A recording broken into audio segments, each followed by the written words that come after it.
নমস্কার স্যার। কি সৌভাগ্য আমার, আজ আমার দোকানে আপনি পায়ের ধুলো দিয়েছেন। আজই বউকে গিয়ে বলবো স্যার। এরা 3 সপ্তাহ ধরে রেশন পাচ্ছে না। কি করে পাবে স্যার? ড্রাফটের পর ড্রাফট জমা করে যাচ্ছি, মালই আসার নাম নেই। রেশনের মাল এখন ঈদের চাঁদ হয়ে গেছে স্যার, বছরে একবার। গোডাউনটা কোথায়? গোডাউনে কোনো মাল নেই স্যার। গোডাউনটা কোথায়?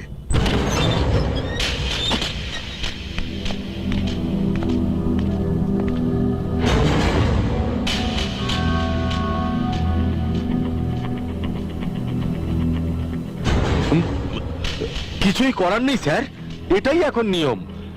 এই 4 ভাগের 1 ভাগ পাবে পাবলিক, আর 3 ভাগ যাবে ব্ল্যাকে। এই খবরটা তো সবাই জানে স্যার।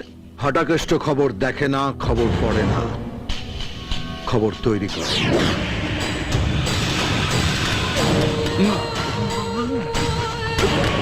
টাকাটা আমি একা নিই না স্যার, এই দপ্তরের নিচুতলা থেকে উপরতলা সবাইকে ভাগ দিতে হয়।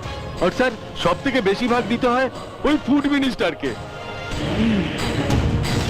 হরিদাস বাবু, ইয়েস স্যার। বৃন্দাবনের একটা টিকিটের ব্যবস্থা করুন, ফুড মিনিস্টারের নামে। হয়ে গেছে স্যার, রিজার্ভেশন কনফার্মড।